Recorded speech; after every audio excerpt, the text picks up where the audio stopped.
अब next stage क्या हो सकती है। इससे पहले हमने एक्सरसाइज की, किस ढंग से बॉल को रिसीव करना है, किस ढंग से हमने स्पेस बनानी है, पर उसमें अगर आपने गौर किया हो तो उसमें काफ़ी टच हम यूज़ कर रहे थे बॉल को रिसीव करने के समय। लेकिन सबसे अच्छी बात ये रहती है कि आप मिनिमम टच कितना करते हैं। तो इस एक्सरसाइज में आगे अपग्रेड कर रहा हूँ कि बॉल किस ढंग से आपने रिसीव करके एक टच में ही बॉल को यहाँ पे लाना है, ताकि यहाँ से दूसरे में आप स्कोर कर सकें। तो मिनिमम टच जितना हो सकता है through out the game D के अंदर, उतना ही आपके बेनिफिट में है। तो वही एक्सरसाइज सिंपल है। हम जाएंगे, बॉल को रिसीव करेंगे, यहाँ से बॉल ये आएगी और यहाँ से शॉट लगाएंगे। चलो जी, करके बताओ सिंपल एक्सरसाइज।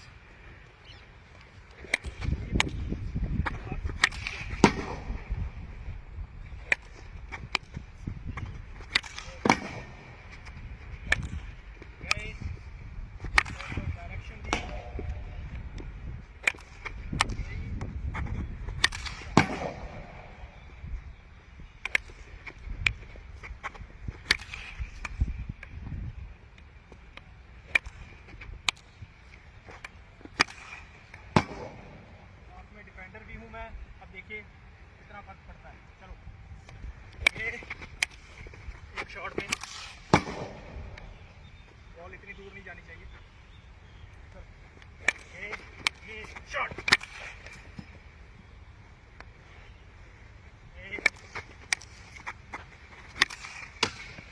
चेंज।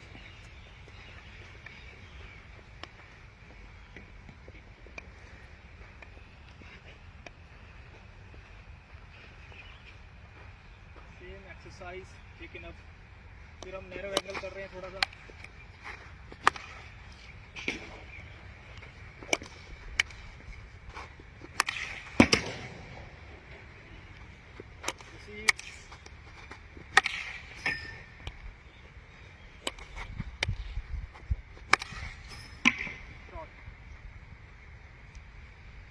तो ये थी हमारी अपग्रेड एक्सरसाइज, जिसमें हम कम से कम शॉट लगाने की कोशिश कर रहे हैं। अब जो हमारा नेक्स्ट पार्ट है वो है कि हमने स्पेस क्रिएट कैसे करनी है और उसके बाद रिसीविंग के लिए हमें क्या करना है।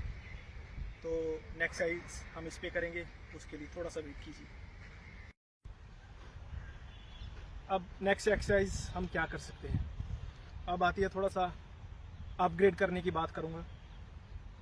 सिंपल हमने अब बेसिक सा करके देख लिया है, किस ढंग से बॉल रिसीव कर सकते हैं, किस ढंग से हम बॉल को मिनिमम पासिस के साथ डी के अंदर शूट कर सकते हैं। अब रहती है सबसे मेन काम कि आपने डिफेंडर को तोड़ना कैसे है।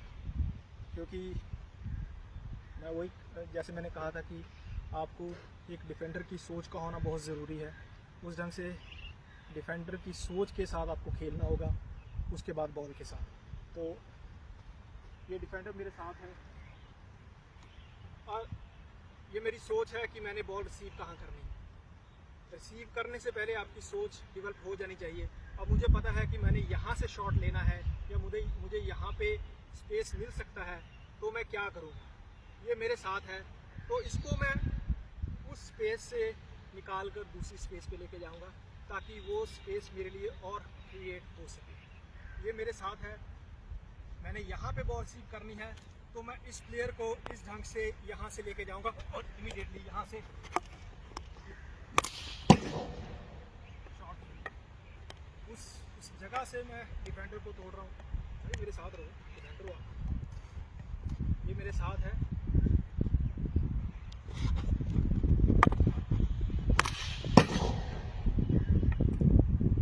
अगर मुझे स्पेस इधर बनानी है तो मैं क्या करूँगा, ये मेरे साथ है, मैं इसको यहाँ लेके जाऊँगा और यहाँ से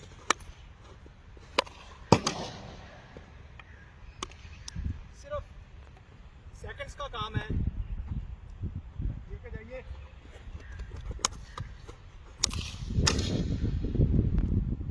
तो इस पर हम काम करके बताएंगे। चलो जी, करके बताओ जरा किस ढंग से तोड़ोगे। अब डिफेंडर हूँ, यहीं पे नहीं तोड़ा मेरे को इसने।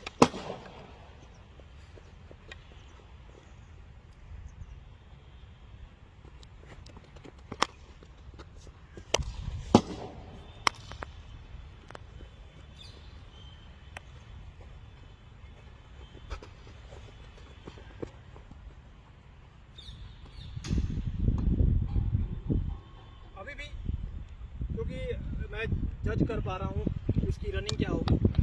अगर मैंने इसको तोड़ना है तो मेरी रनिंग ये नहीं हो सकती। मैं ऐसे ही भाग रहा हूँ, उसके बाद ये कर रहा हूँ, ये मेरे साथ है। मैं इसको खेल रहा हूँ इस ढंग से। ये है, आजा। ये एक्चुअल में है तोड़ना। अगर सिंपली मैं ये करूँगा तो वो मुझे टैकल कर सकता है। तो इसको तोड़ने के लिए ये है, ये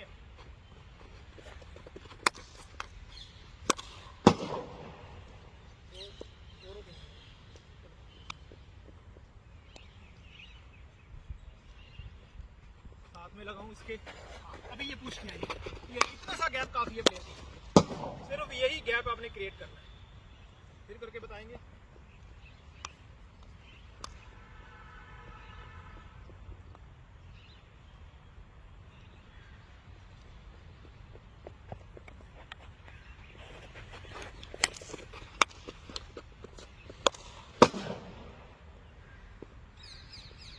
तो ये था, जिस जगह पे आपने बॉल को रिसीव करना है उससे विपरीत दिशा में आप डिफेंडर को लेके जाएं और जहाँ पे आप बॉल को रिसीव करना चाहते हैं वहाँ पर करें। तो ये छोटी छोटी सी चीज़ें हैं जिसका अगर आप ध्यान रखना शुरू कर देंगे तो आप अपने आप में इम्प्रूवमेंट देख सकते हैं। अब इसके बाद नेक्स्ट हम क्या कर सकते हैं डिफ्लेक्शन में, क्योंकि ये थी एक सिंपल सी थ्योरी अपनी रिसीविंग में। और सबसे बड़ी बात क्या रहती है रिसीविंग में कि आप डिफेंडर को ब्लॉक कैसे रखते हैं। तो ये आपकी वॉल है जिसका आपको यूज़ करना है, और यही सबसे बड़ा प्लस पॉइंट है आपका जब आप बॉल को रिसीव करते हैं। जैसे मैंने ये बॉल को रिसीव किया, अभी ये डिफेंडर यहाँ पे है और जितनी मर्जी कोशिश कर ले ये मुझसे बॉल नहीं ले सकता। और शायद यही मेरा एक प्लस पॉइंट रहा है कि हाँ, मुझे पता है कि इसको मैंने ब्लॉक कहाँ करना है। यह बॉल आपके सामने है, अभी आपकी मर्जी पे है। पर हाँ, इसके उलट अगर मैंने ये बॉल रिसीव की यहाँ पे, तब इसके पास चांस है कुछ किसी भी ढंग से आपको टैकल कर सकता है, डिस्टर्ब कर सकता है। तो हमेशा बॉल को राइट फुट पे रखें और बेंड रखें और इस सिचुएशन में इस प्लेयर को ब्लॉक रखें। गए अभी ये आपकी मर्जी के ऊपर है, चाहे आप इधर घूम लें चाहे इधर घूम लें, लेकिन इसका एडवांटेज पूरा लें। बहुत कम ऐसे प्लेयर हैं जो अपनी बॉडी का एडवांटेज लेते हैं। अगर आप सीधा बॉल को लेना चाहेंगे तब भी आपको कंट्रोल करने में दिक्कत होगी। इसके बाद यहाँ से स्पेस है, यहाँ से स्पेस है, लेकिन जब मैं बैंड हूँ और मैंने अपना बॉडी का यूज़ किया हुआ है तब इसके लिए दिक्कत है। यहीं पे भी जाए, ये दोनों मर्जी है बस। तो इसका बिल्कुल ध्यान रखें। हम थोड़ा सा काम करेंगे डिफ्लेक्शन के ऊपर, तो उसके लिए थोड़ा सा इंतज़ार करें।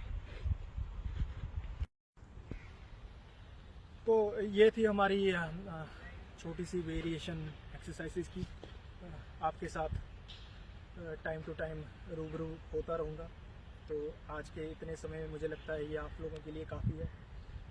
तो रिमाइंडर के लिए एक बार फिर से मैं आपको एक क्विक थोड़ा सा बता देता हूँ कि हमें क्या क्या चीज़ों का यूज़ करना है। जैसे कि मैंने कहा, रिसीविंग के लिए आपकी बॉडी की पोजीशन हमेशा इस ढंग से रहेंगे। जितना आप इस पोजीशन में रहेंगे आप बॉल कंट्रोल में रहेंगे, उतनी दिक्कत है डिफेंडर को लेने के लिए। उसके बाद ये बॉडी का पूरा यूज़ करें, ये ब्लॉक का पूरा यूज़ करें, क्योंकि अगर ये आपकी स्ट्रॉन्ग है तो इस डिफेंडर के लिए हमेशा दिक्कत बनी रहेगी। आपके पास ये स्पेस भी है खेलने के लिए, आपके पास ये स्पेस भी है। और उसके बाद जब प्लेयर्स की तोड़ने की बात मैंने की, इस प्लेयर को कैसे तोड़ना है, तो वहाँ पे सिर्फ छोटा सा फुटवर्क काफ़ी है। ये छोटा सा फुटवर्क, ये और ये, इसको डॉज देने के लिए मुझे ये नहीं कि इसको ये करना पड़ेगा या इसको बहुत ज़्यादा मुझे वहाँ पे लेके जाना पड़ेगा। छोटा सा रिएक्शन है, सिर्फ छोटा सा, छोटे से रिएक्शन में ही ये खत्म है। ये आपके साथ है। और ये रिएक्शन जो है ना बीच में, ये आपका बहुत क्विक होना चाहिए। एटलीस्ट जितनी जल्दी के रिसीव किया और शूट, ये चीज़ दो हैं जिस पे आपको ध्यान देना होगा।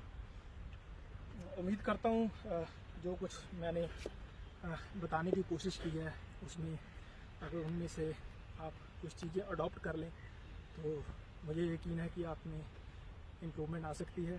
तो इन साथ ही इसका भी मैं धन्यवाद देता हूँ कि उन्होंने टाइम निकाल कर आपके सभी के साथ रूबरू होने का मौका दिया।